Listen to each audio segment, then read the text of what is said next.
보잘것없는 주제에 참견하지 말라니까요.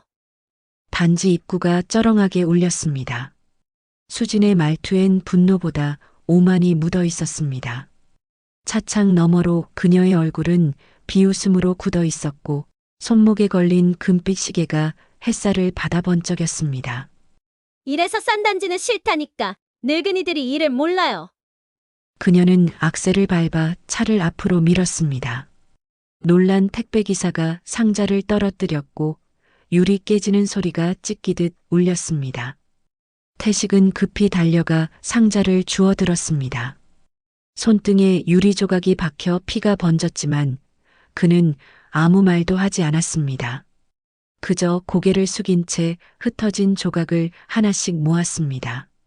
뒤편에서 주민 한 명이 휴대폰을 들고 그 장면을 촬영했습니다. 수지는 비웃듯 창문을 올리며 마지막 말을 던졌습니다. 경비 하나 제때 못 쓰는 단지가 수준이 높을 리가 있나? 차가 사라지고 공기엔 냉랭한 여운만 남았습니다. 한태식은 천천히 손에 묻은 피를 닦았습니다. 표정엔 분노도 수치심도 없었습니다. 다만 오래된 단단함이 담겨 있었죠. 그는 낮게 중얼거렸습니다. 사람의 품격은 말이 아니라 태도에서 보이는 법이죠. 그 순간 아무도 몰랐습니다. 이 한 장면이 훗날 한 사람의 인생을 완전히 뒤집어 놓을 첫 장면이 될 거라는 걸. 오늘의 사연 시작합니다. 서울 외곽 초겨울의 공기가 매서운 오후였습니다. 고급 빌라 단지 입구로 검은 외제차 한 대가 미끄러지듯 들어왔습니다.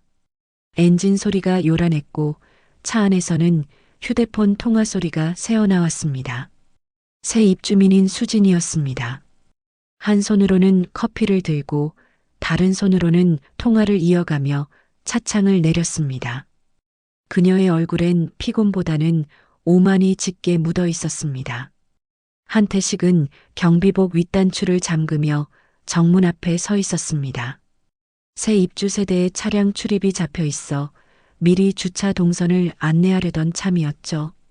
그는 천천히 손을 들어 정지 신호를 보냈습니다. 차량이 멈추자 그는 예의 바르게 다가가 입주 확인을 요청했습니다. 그러나 수지는 짜증 섞인 표정으로 창문을 더 내리며 날카롭게 물었습니다. 이거 꼭 해야 돼요?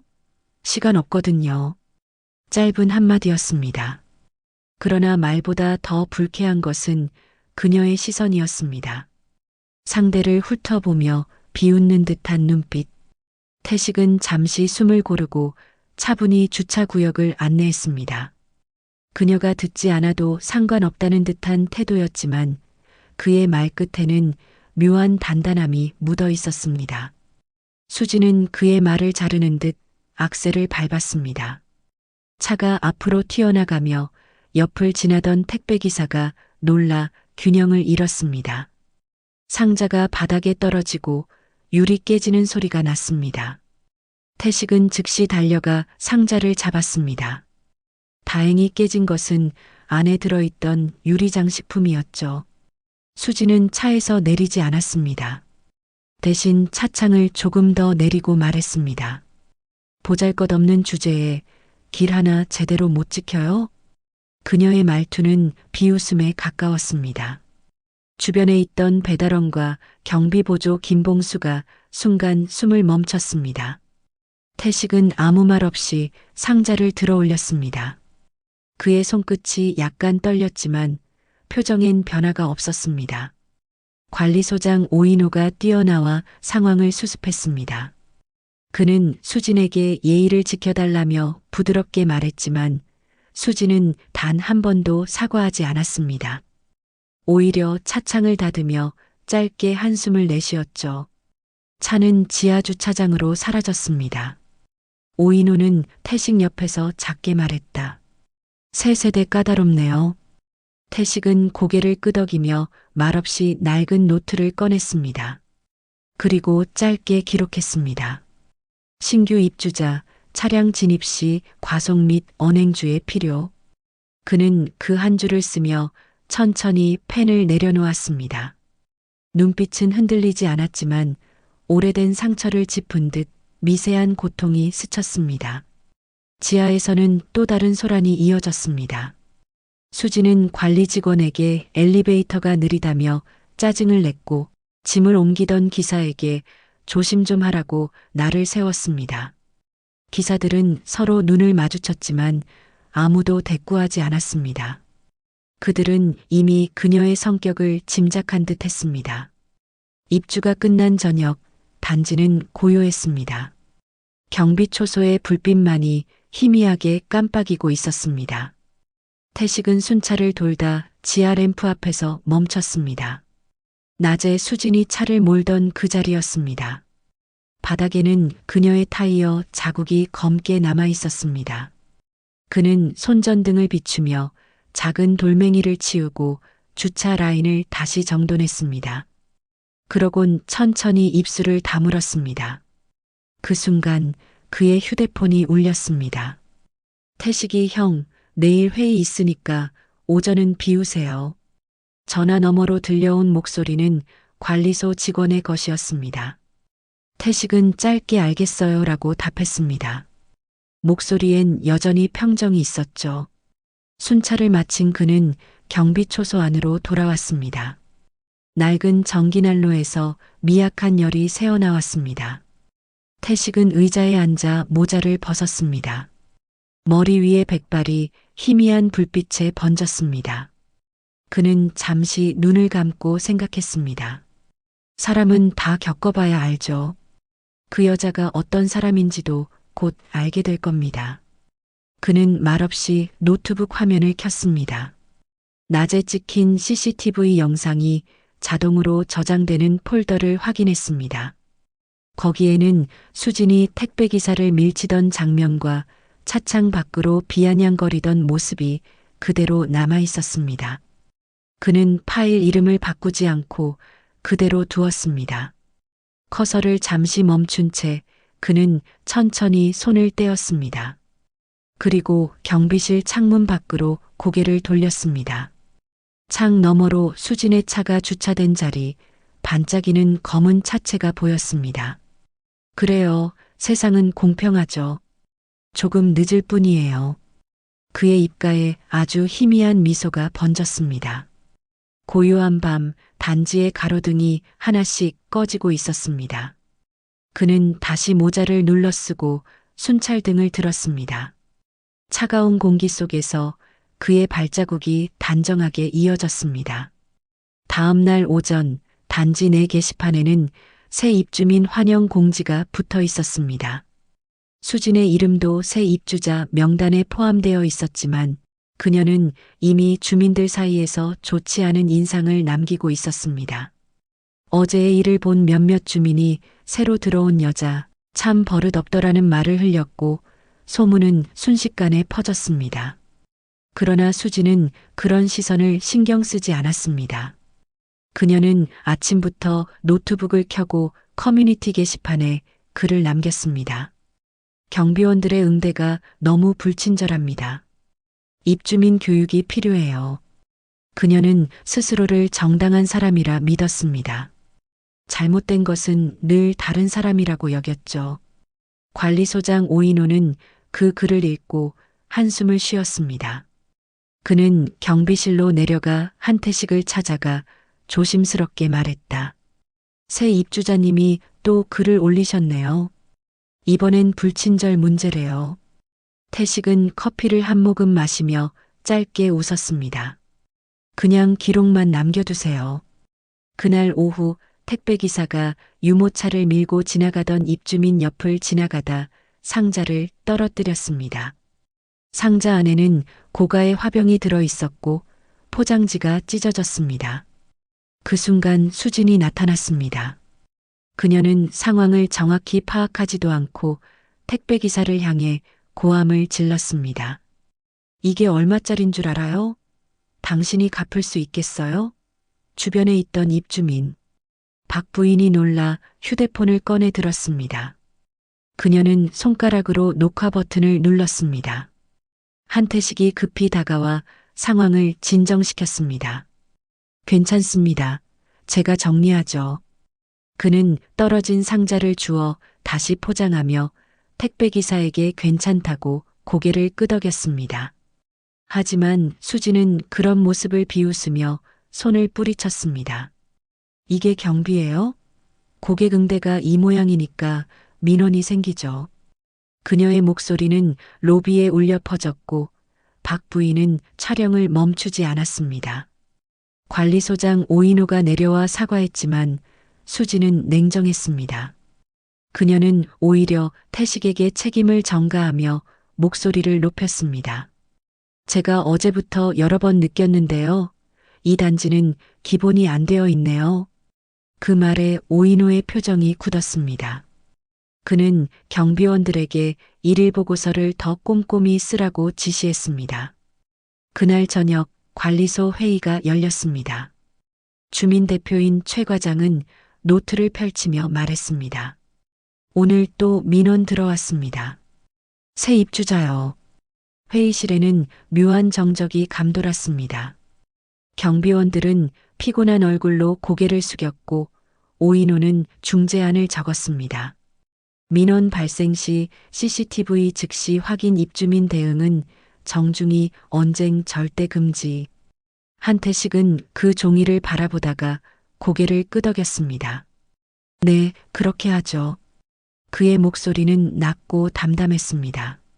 다음 날 커뮤니티 게시판엔 새로운 글이 올라왔습니다. 경비들이 이제라도 긴장하네요. 역시 민원은 필요해요. 작성자는 수진이었습니다. 글 아래에는 익명으로 여러 댓글이 달렸습니다.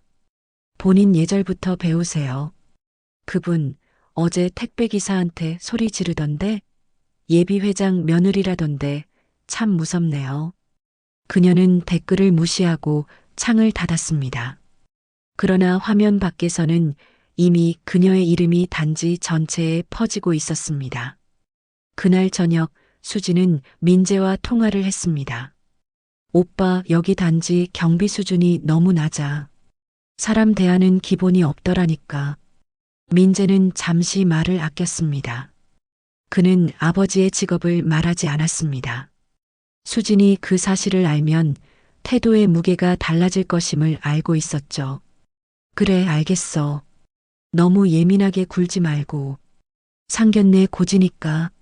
민재는 담담히 말을 아꼈습니다. 그 시간 한태식은 CCTV 저장 기록을 정리하고 있었습니다. 그는 특정 영상 폴더를 클릭했습니다. 그 안에는 어제와 오늘 수진의 언행이 모두 담겨 있었습니다. 그는 별도의 백업 파일로 저장하고 폴더명을 바꿨습니다. 11월 마이너스 예비 신부행동 기록근은 잠시 화면을 바라보다가 모자를 벗었습니다. 창문 밖으로 불빛이 깜빡이는 단지가 보였습니다. 사람들은 하루를 마치고 들어가고 있었지만 그 속엔 분명히 다른 온도가 존재했습니다. 그는 조용히 중얼거렸습니다. 사람의 진짜 얼굴은 언제나 약한 사람 앞에서 드러나는 법이죠. 다음 날 아침 단지 내부 방송으로 안전공지 안내가 나갔습니다. 오인호는 마이크를 잡고 주민들에게 전했습니다. 최근 안전 문제로 불편을 드린 점 양해 바랍니다. 경비팀은 최선을 다하고 있습니다. 스피커에서 그의 목소리가 흘러나오자 경비실 안의 공기가 잠시 고요해졌습니다. 태식은 말없이 모자를 눌러쓰고 밖으로 걸어나갔습니다. 그의 걸음은 여느 날과 다를 바 없었지만 그 눈빛은 이미 누군가를 향하고 있었습니다. 그리고 그 시선의 끝에는 새벽 햇살에 반짝이는 검은 외제차가 서 있었습니다. 초겨울의 차가운 공기가 단지 안을 맴돌던 아침이었습니다. 한태식은 순찰을 마치고 경비초소로 돌아와 모자를 벗었습니다. 오인호 소장이 커피를 내려놓으며 말했다. 회장님, 아니, 태식이 형. 오늘 외출하신다면서요? 태식은 짧게 웃으며 고개를 끄덕였습니다. 잠시 나가봐야죠. 중요한 자리라서요. 그는 복장 단정히 입은 셔츠 위에 코트를 걸치고 오래된 시계를 찾습니다. 그의 움직임은 경비가 아닌 누군가의 역할을 벗는 사람 같았습니다. 그 시각 수지는 자신의 아파트 안에서 거울 앞에 서 있었습니다. 테이블 위에는 고급 화장품과 명품 로션 병들이 늘어서 있었습니다. 그녀는 화장붓을 쥐고 몇 번이나 얼굴을 비쳤습니다. 오늘은 상견례 날이었습니다. 이제 진짜 회장집 며느리 되는 거네. 입꼬리를 올리며 스스로 중얼거렸습니다. 그녀는 명품 가방에 버클을 잠그고 휴대폰을 들어 친구 경미에게 전화를 걸었습니다. 오늘 옷 어때? 너무 튀나?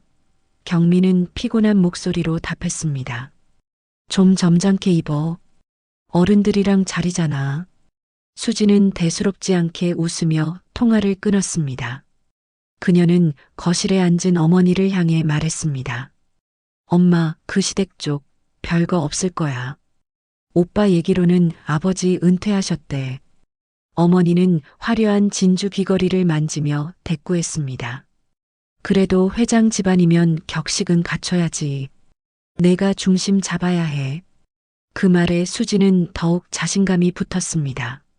나 정도면 그 집안 충분히 감당하지. 그녀는 미소를 지으며 허리를 세웠습니다. 한편 단지의 커뮤니티에는 새로운 글이 올라오고 있었습니다. 어제 로비에서 또 소리 지르던 여자, 예비 며느리라던데요? 사진 한 장이 함께 올라왔습니다. 수진이 택배기사에게 손가락질하는 모습이 흐릿하게 찍혀 있었죠. 댓글은 빠르게 쌓였습니다. 저 사람 또야? 진짜 사람 대하는 게 왜 저래? 그 남자 집안은 알까? 오인호는 게시글을 보고 난처한 표정을 지었습니다. 삭제 여부를 고민했지만 태식의 한마디가 떠올랐습니다. 지우지 마세요. 진심은 언젠가 드러나죠. 민재는 아침부터 분주했습니다. 그는 상견례 장소를 확인하며 식당 매니저와 통화했습니다. 오늘 오후 6시 프라이빗 룸 예약 확인 부탁드립니다. 매니저는 공손히 대답했습니다. 예, 민재님. 부모님께서도 방금 연락 주셨어요. 그는 미소 지으며 통화를 끊었지만 마음 한켠이 어딘가 무거웠습니다. 최근 단지 내에서 들려오는 이상한 소문, 예비 신부의 태도, 그리고 아버지의 침묵이 겹쳐졌기 때문이었죠. 정 여사는 아침 일찍부터 옷장을 정리하고 있었습니다. 검은색 원피스와 진주 브로치를 골라들었습니다. 태식 씨, 오늘은 늦지 말아요. 이런 자리에서 예의는 곧 품격이에요. 그녀는 늘 그러하듯 단정했지만 그 목소리엔 어딘가 날이 서 있었습니다. 그녀 역시 아들의 약혼녀에 대해 여러 소문을 들었기 때문입니다. 한태식은 말없이 고개를 끄덕였습니다. 알아요. 오늘은 그냥 확인하는 자리일 뿐이에요. 오후 식당 매니저가 회의실에서 직원들과 준비를 마치고 있었습니다. 테이블 위에는 정갈한 반상과 와인잔이 가지런히 놓였습니다. 벽 한편에는 프로젝터 스크린이 세워져 있었습니다. 회장님 측 요청으로 영상 장비 세팅해 두세요. 직원이 고개를 끄덕이며 전원을 테스트했습니다. 조용한 전류음이 흘렀고 화면에는 단지 내 CCTV 영상 목록이 잠시 비쳤습니다. 파일명 중 하나가 눈에 들어왔습니다. 11월- 예비 신부 행동 기록. MP4. 민재는 식당 도착 시간표를 다시 확인했습니다. 부모님은 10분 전에, 그녀 쪽은 6시에. 그는 시계를 보며 고개를 들었습니다. 눈빛은 여전히 복잡했습니다. 그는 아버지의 성격을 누구보다 잘 알고 있었습니다. 한 번 말없이 참고, 두 번 눈 감아도, 세 번째는 반드시 직접 확인하는 사람이라는 걸. 오늘 그 확인이 어떤 의미를 갖게 될지는 아직 아무도 몰랐습니다. 그 시각 한태식은 빌라 단지를 마지막으로 한 바퀴 돌고 있었습니다. 그의 발걸음은 평소처럼 느렸고 고요했습니다. 입구 앞에서 아이 손을 잡은 주민이 인사하자 그는 따뜻하게 웃으며 손을 흔들었습니다. 그러나 표정 뒤에는 무거운 생각이 깔려 있었습니다. 지하 램프를 지나며 그는 잠시 발걸음을 멈추었습니다. 그곳엔 여전히 수진의 타이어 자국이 희미하게 남아 있었습니다. 그는 한참 동안 그 자리를 바라보다가 조용히 중얼거렸습니다. 이제 사람의 진짜 얼굴을 보여줄 때가 됐네요. 그날 저녁 단지는 유난히 조용했습니다. 가로등 불빛이 천천히 켜지고 경비 초소의 시계는 5시 30분을 가리켰습니다. 태식은 코트를 단단히 여미고 초소 안쪽에 남아있는 CCTV USB를 챙겼습니다. 그의 손끝이 잠시 떨렸지만 표정엔 흔들림이 없었습니다. 문을 나서며 그는 잠시 뒤를 돌아봤습니다. 이 일도 결국 정리될 일이죠. 차가운 바람이 불었습니다. 하늘은 잿빛이었고 낮게 깔린 구름 사이로 겨울 해가 지고 있었습니다. 그의 발걸음이 식당을 향해 멈추지 않고 이어졌습니다. 그리고 그가 떠난 경비 초소에는 한 잔의 식은 커피와 미세하게 깜빡이는 모니터 불빛만이 남았습니다. 식당 내부는 따뜻한 조명으로 차분히 정돈되어 있었습니다. 정갈하게 놓인 접시와 수저 위로 미세한 조명빛이 반짝였습니다. 식당 직원들은 고급 와인을 세팅하고 직원용 무전기로 조심스레 말을 주고받았습니다. 오늘 이곳은 특별 예약이 잡혀 있었습니다. 한 회장님, 민재님 상견례. 매니저가 예약 명단을 보며 중얼거렸습니다. 그 이름이 오늘 어떤 폭풍을 불러올지는 아무도 알지 못했습니다. 오후 5시 45분 민재와 정 여사가 가장 먼저 도착했습니다. 정 여사는 단정한 검은색 원피스에 진주 브로치를 달고 있었습니다. 민재는 긴장된 듯 손목시계를 두어 번 확인했습니다. 어머니, 아버지는 금방 오신대요? 그래. 태식 씨가 먼저 들른다더라. 정 여사의 목소리는 차분했지만 미묘하게 단단한 기운이 묻어났습니다. 그녀는 단 한 번의 실수도 용납하지 않는 사람 같았죠. 5시 58분 수진과 부모가 식당 문을 밀고 들어왔습니다. 수진은 긴 머리를 단정히 묶고 명품 가방을 들고 있었습니다. 입꼬리엔 여유로운 미소가 걸려 있었죠. 그녀의 어머니는 딸보다 더 화려한 외투를 걸치고 있었습니다. 우리 사위될 분은 어디 계실까? 아버지는 다소 들뜬 목소리로 웃으며 자리에 앉았습니다. 정 여사는 상석 맞은편 자리를 가리켰습니다. 잠시 후에 오실 거예요. 식당 안의 공기가 조용히 식었습니다. 와인잔의 표면에 빛이 흔들렸고 직원 한 명이 서둘러 문을 열었습니다. 정장 차림의 남성이 들어왔습니다. 은빛 머리가 단정히 빗겨 있었고 차분한 미소를 띠고 있었습니다. 그는 천천히 걸어와 자리에 앉았습니다. 늦어서 미안하오. 그의 목소리는 낮고 묵직했습니다. 그가 고개를 들었을 때 수진의 얼굴은 순식간에 굳었습니다. 그녀의 손에 쥔 와인잔이 미세하게 흔들렸습니다. 눈앞에 남자 경비원 한태식이었습니다. 어제까지 자신을 향해 고개 숙이던 그 남자 지하 주차장에서 보잘것없는 주제애라며 조롱하던 그 사람. 지금 그는 고급 수트를 입고 회장님이라는 호칭으로 불리고 있었습니다. 정 여사는 미묘하게 미소를 지었습니다. 이분이 우리 민재 아버지세요. 그 말이 떨어지는 순간 공기마저 얼어붙었습니다. 수진의 얼굴에서 피가 빠져나갔습니다. 경비원 아니 회장님? 그녀의 어머니가 당황한 듯 자리에서 일어나려다 다시 앉았습니다. 아버지는 손수건으로 이마에 땀을 닦으며 더듬거렸습니다. 그럼 저희가 아는 그 경비. 정 여사는 고개를 끄덕였습니다. 그 경비가 맞습니다. 짧은 대답이었지만 식탁 위의 온도를 완전히 바꿔놓았습니다. 태식은 아무 말 없이 와인잔을 들었습니다.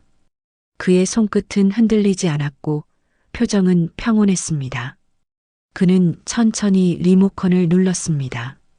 식당 벽면에 설치된 스크린이 켜지며 영상이 재생되었습니다.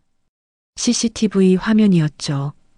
지하 주차장에서 수진이 택배기사를 향해 소리 지르던 장면, 로비에서 한태식에게 손가락질하며 보잘것없는 주제라던 그 장면이 선명히 나왔습니다. 영상 속의 그녀는 차갑고 오만했습니다. 이게 뭐죠? 수진의 목소리는 떨렸습니다. 정 여사는 그저 조용히 앉아 있었고 민재는 입술을 깨물며 고개를 숙였습니다. 태식은 와인잔을 내려놓았습니다. 그는 영상이 끝난 뒤 단 한마디만 했습니다. 이게 당신의 진짜 모습 아닙니까? 그 목소리는 높지 않았지만 한마디 한마디가 단검처럼 꽂혔습니다. 식당 안의 모든 사람이 숨을 죽였습니다. 수진의 어머니가 급히 말을 꺼냈습니다. 회장님, 오해가 있으신 것 같아요. 우리 수진이는 원래 그런 아이가 아니고, 그러나 태식은 말을 자르지 않았습니다. 그저 조용히 그녀를 바라보다가 고개를 끄덕였습니다. 저도 원래 그런 아이가 아니길 바랐습니다. 그의 말은 정중했지만 냉기 어린 칼끝 같았습니다. 수진의 손은 떨렸고 와인잔이 바닥에 떨어지며 쨍그랑 소리를 냈습니다. 그녀는 급히 고개를 숙였지만 얼굴을 가리기엔 이미 늦었습니다. 정 여사는 손수건을 접어 무릎 위에 올렸습니다. 그녀의 시선이 수진을 향했습니다. 우리 집안에 품격 없는 사람은 들이지 않습니다. 그녀의 말은 조용했지만 그 어떤 고함보다 단호했습니다. 수진의 부모는 더 이상 말을 잇지 못했습니다. 민재는 자리에서 일어나 천천히 고개를 숙였습니다. 이 결혼은 여기서 끝내겠습니다. 식당 매니저가 눈치를 보며 천천히 조명을 낮췄습니다. 그 순간 수진의 머릿속은 하얗게 비었습니다. 그녀는 자리에서 일어나려 했지만 다리가 풀려 주저앉았습니다. 잠깐만요, 전 몰랐어요. 정말 몰랐어요. 그녀의 목소리는 점점 작아졌습니다. 태식은 조용히 자리에서 일어났습니다. 모른다는 건 변명이 되지 않아요. 행동이 그 사람의 진짜 언어니까요. 그의 말이 끝나자 식당은 정적에 잠겼습니다. 식당 문이 열리고 찬 공기가 스며들었습니다. 한태식은 모자를 쓰듯 코트를 걸치고 천천히 걸어나갔습니다. 정 여사는 그 뒤를 따라 일어섰고 민재도 고개를 숙인 채 뒤따랐습니다.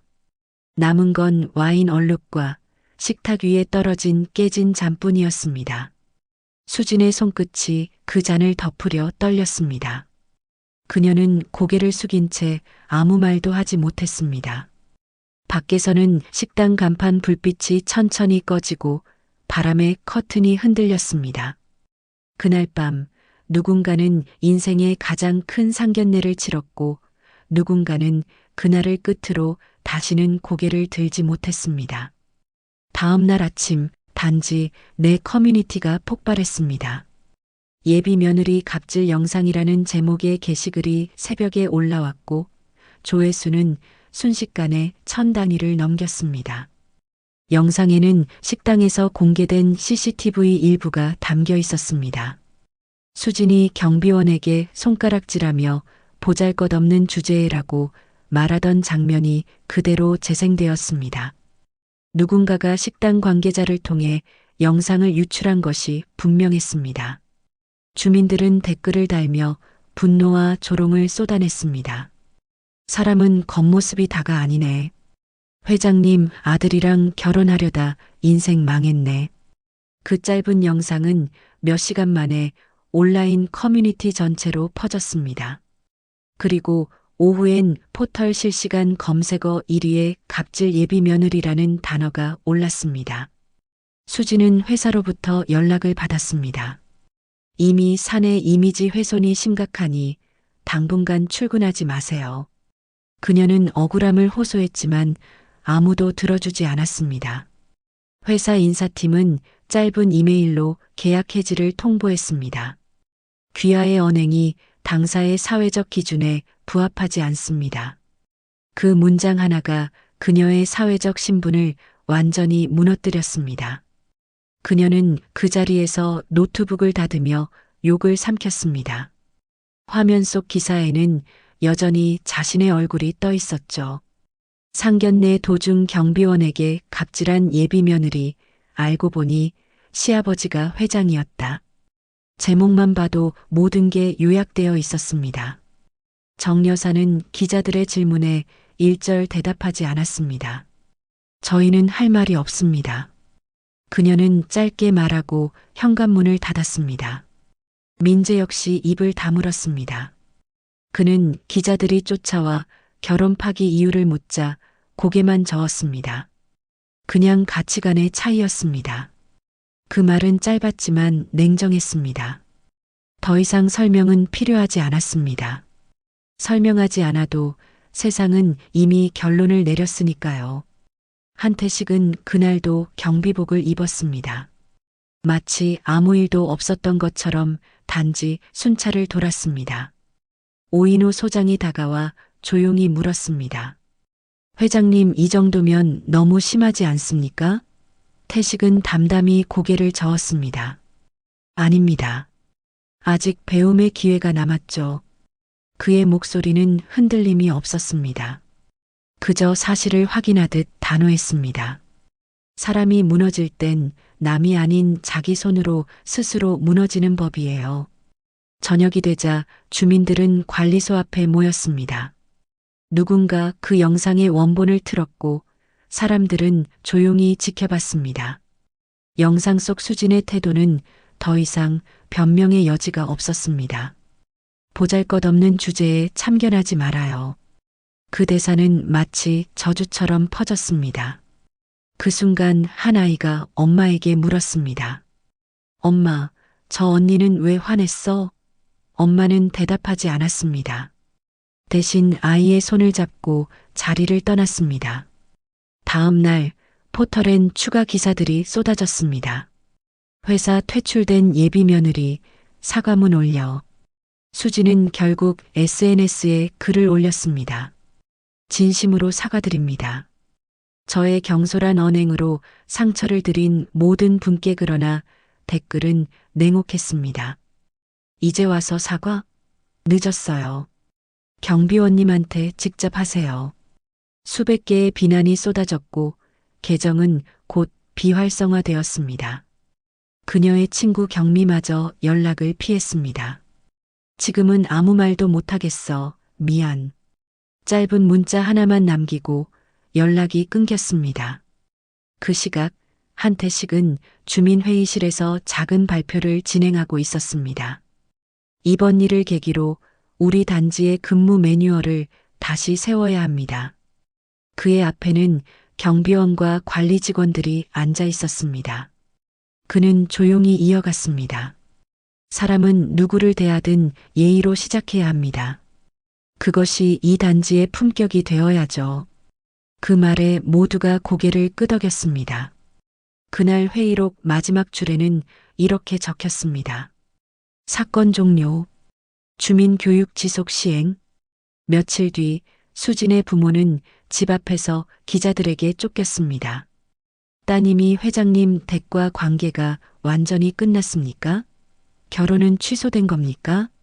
그들은 문을 닫고 아무 말도 하지 않았습니다. 결국 가족은 지방으로 내려가기로 결정했습니다. 고급 외제차는 중고시장에 팔렸고 수지는 언론의 관심에서 조금씩 사라졌습니다. 하지만 단지 사람들의 입에서는 여전히 그녀의 이름이 회자되었습니다. 그 예비 며느리 말이야, 아직도 잊히지 않더라. 그 회장님 진짜 대단하지 않아? 딱 복수하시더라니까. 그 이야기는 하나의 전설처럼 번졌습니다. 한태식은 조용히 초소에 앉아 그 말을 들었습니다. 그는 커피잔을 내려놓으며 창밖을 바라봤습니다. 밖에는 겨울비가 내리고 있었습니다. 그는 작은 미소를 지으며 혼잣말했습니다. 이제 세상이 대신 가르쳐 줄 겁니다. 그의 눈빛엔 여유도 후회도 없었습니다. 그저 한 사람의 인생이 올바른 방향으로 돌아설지도 모른다는 아주 희미한 기대만 남아 있었습니다. 그리고 그는 다시 순찰등을 들고 조용히 어둠 속으로 걸어갔습니다. 폭풍 같은 여론이 지나가고 며칠 후 세상은 잠시 조용해졌습니다. 그러나 그 침묵은 수진에게 더 잔혹한 형벌이었습니다. 아침 뉴스에선 여전히 그녀의 이름이 언급됐고 온라인에는 얼굴이 가려지지 않은 사진들이 떠돌았습니다. 갑질녀, 상견례 파문녀, 경비원 모욕녀 수진의 이름 앞엔 이제 이런 꼬리표가 붙었습니다. 이름 대신 낙인이 되어 하루에도 수백 번씩 화면 속에서 반짝거렸습니다. 수진은 휴대폰을 꺼버렸습니다. 그러나 이미 늦었습니다. 회사에서 정식 해고 통보가 도착했고 법률 자문이 불가능하다는 메일이 따라왔습니다. 그녀는 고소라도 해야 하나 중얼거렸지만 자문받을 사람조차 남지 않았습니다. 한때 자신을 따르던 후배들은 연락을 끊었고 SNS 친구 목록은 순식간에 비어갔습니다. 화려했던 일상은 흔적도 없이 사라졌습니다. 고급 원피스는 장롱 속에서 먼지를 뒤집었었고 남은 것은 공허한 집세 고지서뿐이었습니다. 그녀는 부모님 댁으로 돌아갔습니다.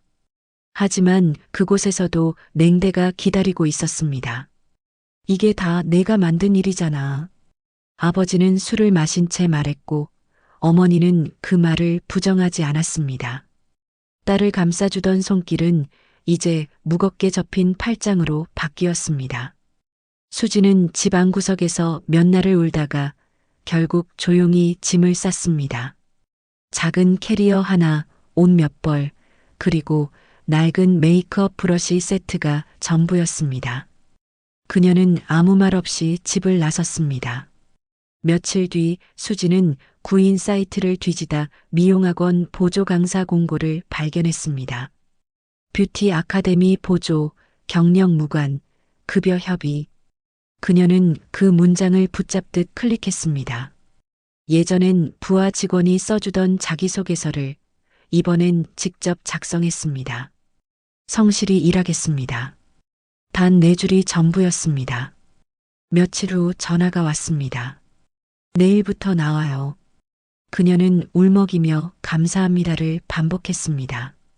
아카데미 첫날 그녀는 낯선 환경에 어색하게 서 있었습니다. 수강생들이 드나드는 복도 옆 낡은 의자에 앉아 머리를 감싸쥐었습니다.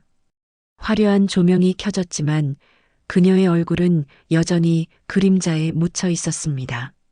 점심시간 실장이 다가와 말했습니다. 전에는 어디서 일했어요? 수지는 잠시 머뭇거리다 대답했습니다. 그냥 잠깐 쉬다가 왔어요. 그녀는 시선을 내리깔며 거짓말을 했습니다. 누군가 자신을 알아볼까 숨소리조차 조심스러웠습니다. 그날 저녁 미용학원 근처에서 SNS 알림이 다시 떴습니다. 갑질녀 미용학원서 포착. 신상 그대로. 누군가 그녀를 찍어 올린 사진이었습니다. 댓글은 여전히 차가웠습니다. 이제는 미용사가 됐대. 웃긴다. 사람 못 고친다더니 딱이네. 그녀는 핸드폰을 들고 한참 동안 화면을 바라보다 꺼버렸습니다. 눈물은 더 이상 나오지 않았습니다. 그저 얼굴이 뜨겁게 달아올랐습니다. 며칠 후 미용학원 사무실 문에 불필요한 소란 자제 바랍니다라는 공지가 붙었습니다. 수지는 그 글을 보고 조용히 고개를 숙였습니다. 그녀는 그날 퇴근길에 가방을 꼭 쥐고 걸었습니다. 눈발이 흩날렸고 발밑에는 하얀 얼음이 깔려 있었습니다. 그녀는 지나가던 편의점 유리창에 비친 자신의 얼굴을 바라봤습니다. 피곤하고 초라했습니다. 그러나 그 속에는 어딘가 낯선 감정이 피어올랐습니다. 이게 진짜 나였나? 그녀는 그 자리에서 한참을 서 있었습니다. 그 시각 단지의 경비초소에서는 한태식이 순찰을 준비하고 있었습니다. 오인호가 그에게 조용히 다가와 말했습니다. 회장님, 그 여자 소식 들으셨죠? 학원에서 일한답니다. 태식은 고개를 들지 않았습니다. 그래요? 다행이네요. 그의 말은 놀라울 만큼 담담했습니다. 사람이 밑바닥을 보면 그때부터 진짜가 나오죠. 그는 순찰등을 들고 천천히 걸어나갔습니다. 바람에 모자가 흔들렸지만 그의 걸음은 단단했습니다. 며칠 후 수지는 복지관에서 열리는 뷰티 봉사 모집 공지를 보았습니다. 저소득층 어르신 대상 무료 메이크업 봉사. 그녀는 망설이다가 신청 버튼을 눌렀습니다. 그날 저녁 실장이 물었습니다. 괜찮겠어요? 그건 봉사예요. 돈은 안 돼요. 수지는 조용히 고개를 끄덕였습니다. 돈보다 제 얼굴이 필요해요. 그 대답은 처음으로 진심이었습니다. 봉사 첫날 낡은 복지관에 들어선 수지는 떨리는 손으로 어르신의 얼굴에 분을 발랐습니다. 손끝은 서툴렀지만 눈빛은 진지했습니다. 거울을 본 노파가 미소 지었습니다. 예쁘네. 고마워요. 그 짧은 한마디에 수지는 눈을 감았습니다. 이제서야 진심으로 사람을 바라보는 법을 배워가고 있었습니다. 그리고 같은 시각 단지의 한태식은 복지관 후원 명단에서 그녀의 이름을 발견했습니다. 그는 아무 말 없이 펜으로 이름을 따랐으며 고개를 끄덕였습니다. 그래요. 이제 시작이네요. 그는 창밖을 바라보았습니다. 늦겨울의 하늘은 잿빛이었지만 어딘가에서 햇살이 조금씩 새어 들어오고 있었습니다. 그리고 그 빛은 천천히 그러나 확실히 그녀를 향하고 있었습니다. 3년이 흘렀습니다. 겨울이 다시 단지를 덮었고 사람들의 기억 속에서 예비 며느리 사건은 하나의 오래된 이야기로 바뀌어 있었습니다. 그러나 그날의 주인공이었던 수지는 여전히 자신의 그림자 속을 걷고 있었습니다. 그녀는 지금 한 뷰티 스튜디오에서 메이크업 아티스트로 일하고 있었습니다. 작은 공간이었지만 손님이 늘고 있었고 실력은 꽤 인정받고 있었죠. 누구도 그녀의 과거를 몰랐습니다. 그녀는 자신을 감추는 법을 배웠고 조용히 살아가는 법을 익혔습니다. 그러나 이름을 바꿔도 가끔은 거울 속에서 예전의 자신이 비쳤습니다. 손끝이 멈추고 한숨이 나올 때면 그때의 목소리가 떠올랐습니다. 보잘것없는 주제에. 그날 아침 회의가 끝나자 실장이 새로운 현장 일정을 건넸습니다. 이번 주말 대형 웨딩홀 현장이야. 신부 메이크업은 내가 맡아. 수지는 고개를 숙이며 일정표를 받았습니다. 그녀는 순간적으로 이름을 보며 숨을 멈췄습니다. 신랑 한민재 그 이름이 눈에 선명하게 들어왔습니다. 심장이 빠르게 뛰었고 손끝이 떨렸습니다. 그녀는 아무 말도 하지 못한 채 종이를 접어 가방 속에 넣었습니다. 며칠 뒤 웨딩홀. 화려한 샹들리에 아래 신부 대기실이 분주했습니다. 하얀 드레스를 입은 신부는 긴장된 얼굴로 거울을 보고 있었고 수지는 그 뒤에서 브러쉬를 들었습니다. 손끝은 떨렸지만 표정은 단정했습니다. 괜찮으세요? 신부가 물었습니다. 수지는 미소를 지으며 대답했습니다. 네, 오늘 정말 예쁘세요. 그녀는 신부의 눈가를 살짝 펴주며 손끝으로 미세한 떨림을 감췄습니다. 그때 문이 열리며 누군가 들어왔습니다. 검은 코트를 걸친 남자 한태식이었습니다. 그는 천천히 걸어와 신부의 머리 장식을 들고 다가왔습니다. 이걸로 바꿔보죠. 그의 목소리는 여전히 낮고 단단했습니다. 수지는 고개를 들지 못했습니다. 그녀는 숨을 죽이며 조용히 뒤로 물러섰습니다. 거울 속에서 그와 눈이 마주쳤지만 그는 아무 말도 하지 않았습니다. 그의 눈빛에는 냉정 대신 담담한 평온이 깃들어 있었습니다. 신부가 퇴장하고 방 안에는 두 사람만 남았습니다. 수지는 조용히 입을 열었습니다. 오랜만입니다. 그녀의 목소리는 낮고 조심스러웠습니다. 한태식은 잠시 그녀를 바라보다 고개를 끄덕였습니다. 그래요. 오랜만이네요. 그는 더 말하지 않았습니다. 대화는 짧았지만 그 안엔 지난 세월이 고스란히 묻어 있었습니다. 그녀는 자신이 무슨 말을 해야 할지 몰랐습니다. 그저 손에 쥔 파우치를 3개 쥐었습니다. 그가 문 쪽으로 향하며 멈춰 섰습니다. 여전히 손끝은 섬세하군요. 짧은 말이었지만 그것은 오래된 시간의 끝을 닿는 인사처럼 들렸습니다. 수지는 아무 대답도 하지 못했습니다. 그는 돌아보지 않고 문을 열고 나갔습니다. 문이 닫히자 그녀는 조용히 의자에 주저앉았습니다. 손끝이 미세하게 떨렸습니다. 그녀는 눈을 감고 깊게 숨을 내쉬었습니다. 이제야 정말 끝났구나. 결혼식이 시작되고 웨딩홀의 음악이 울렸습니다.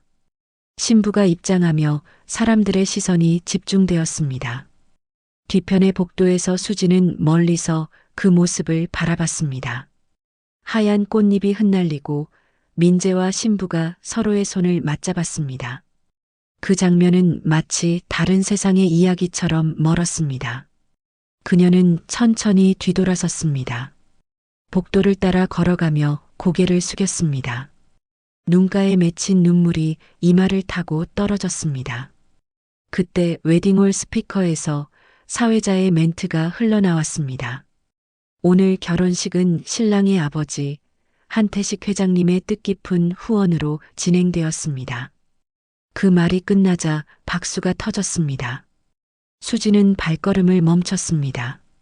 잠시 눈을 감았다가 조용히 미소를 지었습니다. 역시 그 사람답네요. 그녀는 다시 걸음을 옮겼습니다. 복도 끝 창문으로 햇살이 쏟아졌고 그 속으로 그녀의 뒷모습이 천천히 녹아들었습니다. 그녀는 그날 다시 세상 속으로 걸어나가고 있었습니다. 결혼식이 끝난 지 한 달이 지난 겨울 오후였습니다. 한태식은 단지 내 커뮤니티 회의실에 앉아 있었습니다. 벽에는 한태식 회장, 주민 품격상 수상이라는 현수막이 걸려 있었습니다. 주민들은 박수를 치며 그를 향해 고개를 숙였습니다. 그는 마이크를 잡고 짧게 말했다. 이 상은 저 혼자 받은 게 아닙니다. 우리 단지의 모두가 함께 지켜낸 거죠. 그의 목소리는 담담했지만 단어 하나하나가 무게를 가지고 울렸습니다. 그는 이어서 말했습니다. 사람의 품격은 가진 것에서 나오지 않습니다. 남을 대하는 순간 그 사람의 얼굴이 드러나는 거예요. 그의 말에 회의실은 조용히 고개를 끄덕였습니다. 행사가 끝난 뒤 오인호 소장이 다가왔습니다.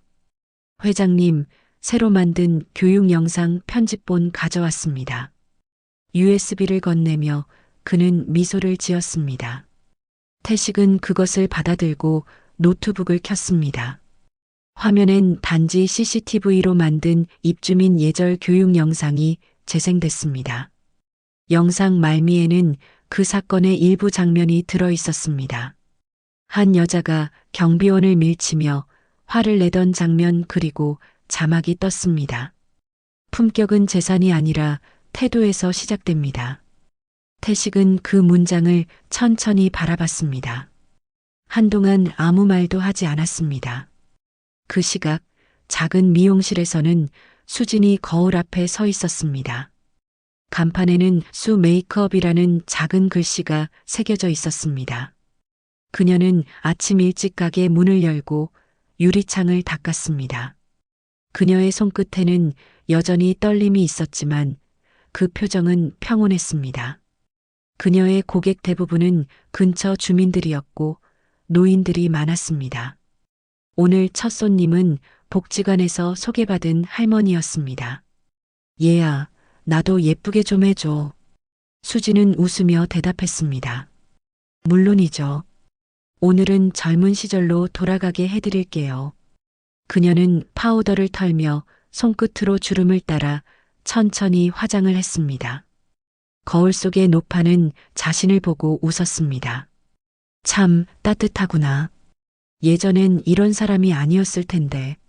수지는 손을 멈추고 고개를 숙였습니다. 맞아요. 예전엔 몰랐어요. 그녀는 다시 미소를 지으며 립스틱을 발랐습니다. 붉은색이 노인의 얼굴을 생기로 물들였습니다. 그녀는 속으로 조용히 중얼거렸습니다. 이게 진짜 사람이 되는 길이구나. 복지관으로부터 전화가 걸려왔습니다. 다음 달에도 봉사 가능하세요? 수지는 잠시 하늘을 올려다봤습니다. 유리창 밖으로 겨울 햇살이 부드럽게 스며들고 있었습니다. 네, 꼭 갈게요. 그녀의 목소리는 맑고 조용했습니다. 전화를 끄는 그녀는 거울 속 자신의 얼굴을 다시 보았습니다. 거기엔 예전의 오만함 대신 잔잔한 평온이 자리하고 있었습니다. 그날 저녁 한태식은 단지 벤치에 앉아 있었습니다. 손에는 뜨거운 커피 한 잔이 들려 있었습니다. 그의 앞을 주민 아이들이 뛰어다녔고 멀리서 오인호가 손을 흔들었습니다. 태식은 조용히 웃으며 고개를 끄덕였습니다. 그는 자신이 세운 빌라가 이제 진짜 사람 사는 곳이 되었다는 걸 느끼고 있었습니다. 그는 커피를 한 모금 마시며 해 진력 하늘을 올려다봤습니다. 붉은 노을 아래 가로등이 하나둘 켜지고 있었습니다. 바람이 부드럽게 그의 얼굴을 스쳤습니다. 그는 마음속으로 짧게 중얼거렸습니다. 이제야 세상이 조금은 따뜻해졌네요. 화면은 천천히 어두워지고 마지막 자막이 떠올랐습니다. 품격 타인을 대하는 순간 그 사람의 얼굴이 된다. 노을빛 속 태식의 뒷모습이 작아지며 사라졌습니다. 그리고 멀리 미용실의 불빛이 조용히 켜졌습니다. 그 빛은 아주 희미했지만 분명히 누군가의 새로운 삶을 비추고 있었습니다. 오늘 이야기 여러분은 어떻게 보셨나요? 여러분의 생각을 댓글로 남겨주세요. 구독과 좋아요는 다음 이야기를 만드는 큰 힘이 됩니다. 감사합니다.